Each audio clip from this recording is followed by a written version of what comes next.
Wala intended. Bastos naman namin. Oo. Wala ka. Kaya na kayo pasakit na. Wala ka dyan. Wala ka dyan. Dapat yung participation student. Mapatapos na.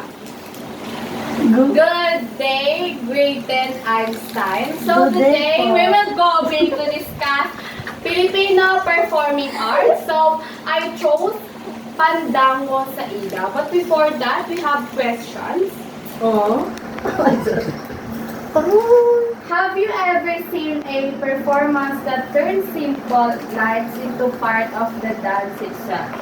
So we're gonna talk about this question. So we will know later on what is the main purpose of this question.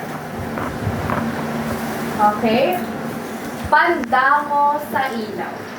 It's a famous traditional Filipino folk dance from Lupang Island, Mindoro. Its name literally means dance with light. So, ito po yung si Pandango sa Ilaw po. Isa siyang, nagsimula siya sa Lubang Island sa Mindoro. At ang tawag at ang meaning nga is dance with lights. Ayan po yung meaning niya. Dancers move gracefully while carefully balancing three small oil lamps or tinghoy. One on top of their head and one on the back of each hand. So, yung mga dancer po is, syempre kumikilos sila ng, dahan-dahan at saka carefully pati, nag-balance sila ng oil lamps para magawa nila tong dance na to. At syempre, kailangan dito is yung oil lamps. Okay?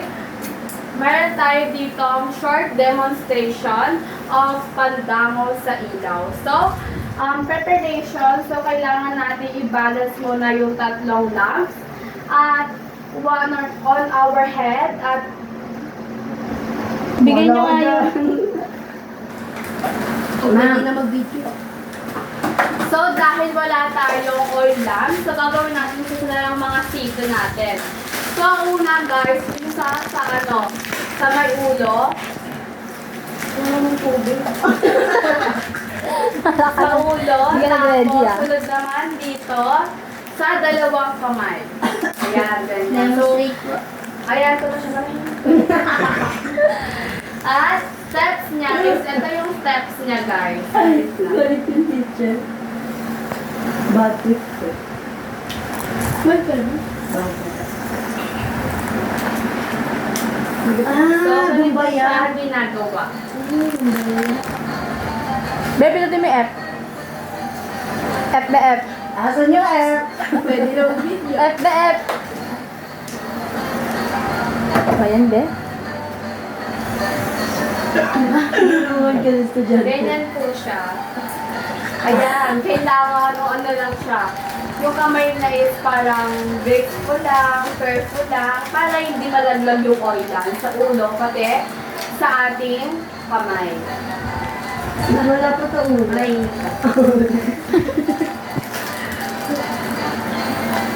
ayan. So ngayon, alam niyo na po kung paano siya.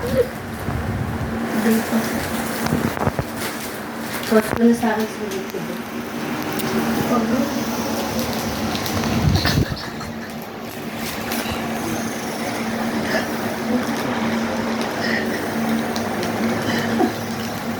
Ayan. Talaga eh. So ito yung ating ayun na siya. Slow touch step, sideways, gentle turn, skip head level. So ayun nga yung nakita nyo kanina. At move light and steady, don't rush to keep lamps from falling. So ayun yung mga example ng video kanina. At syempre, yung mga gamit nila, yung kanilang mga yung kanilang mga costume dito is yung barot at saya, yung parang kay Maria Clara, like ganon. Tapos, ayun po, tas barot at saya. Tulag siya dun. Na. Naman, guys. May proverbs na ako. Written proverbs. So, the purpose of this Filipino performing arts in indigenous community is TikTok yan. it began as a fisher folk ritual in Lumbang Island, Mindoro. to give thanks for bountiful catches, honor the lights that guide sailors home, and mimic fireflies as a sign of harmony with nature. Also strengthens community ties, marks festival, and preserves local identity and values like patience and focus. So ito po is, ano po siya, yung kanyang purpose sa indigenous community po, kasi ito ay isang ritual at nagbibigay ito ng pasalamat sa mga sa mga nakukuha ng mga mangingisda, ng mga isda, ganon. Tapos, syempre, ino-olor nito yung lights or ginagabayan sila ng lights para makauwi yung mga mangingisda sa kanilang tahanan ng ligtas. At syempre, ito is yung mga mimic ng fireflies, is ito yung hinahaltod natin sa Dance with Lights. And syempre is, ito nga, pinapalakas nito yung community ties at nagkakaroon ng mga festivals dito at syempre mas nakilala yung ating local identity at nagkakaroon ng bago yung patience saka yung focus ako sa'yo na ginagawa natin. So it is important to us because it is culturally significant because it blends indigenous Filipino traditions and Spanish influences. So talagang mahalaga talaga to dahil ito yung nagpapakita na talagang magaling yung mga indigenous people sa paggawa ng mga folk dance or yung kanilang mga kulturang Pilipino. At syempre, tinuturuan tayo nito na kung paano i-value yung ating balance, yung ating patience, yung ating respect for our natures.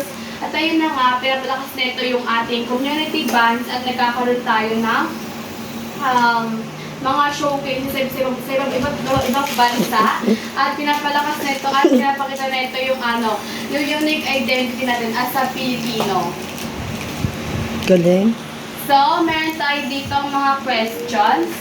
Alam kong Bakit wala mo si Puchoy? Sabi nga, di ba may multiple choice? Mali ka po, teacher. Quiz 5 daw na may Ako na. So, number Bigay ka 1, na ng mute mga choice. where did Pandango sa Ilaw originate? A. Surigao. Ano yung idea Surigao del Sur. B. Babalik. Mindanao. C. Cavite. D. Luzon. Di po? Tama. It is originate in Mindanao. So, what does the name Pandango sa Ilaw literally mean? Letter A, dance with light. Letter B, dance with moon. Letter C, dance with dance with the dark. And D, dance with rhythmic. Wik ka. A po? Very good. It is A, dance with light. What are the small lights used in the dance form? Letter A, Gawa-gawa siya. tangay. Letter B, tingkoy. Letter C, kandila.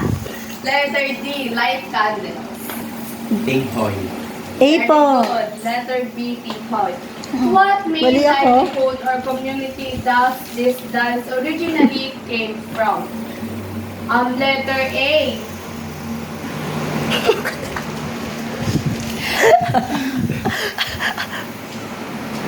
Makan.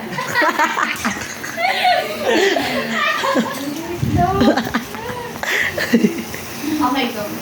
Okay, 1, 2, 3. Go. So, ano daw po is yung yung kanilang pamumuhay dito. So, letter A, magsasaka. Letter B, mangingisda. Letter C, pangangaso. Letter D, pagputok ng bulkan. B po. B. Pangingisda. Tama. Yay! Why is Pandango sa Ilaw an important symbol of Filipino culture? So, bakit daw mahalaga yung Pandango sa Ilaw? Letter A, ano pa ba? Nauna. Letter B, it preserves the Filipino culture and unique identity. Letter C, it explains the folk dance. Letter D, nothing. D. D po, D. Why? Kasi po, parehas po yung A tsaka D. Mali. Ah, mali. Letter B. Mali ako. Okay. Ay, That's all, guys. Thank you for listening. Tara na, kanya. Thank you po.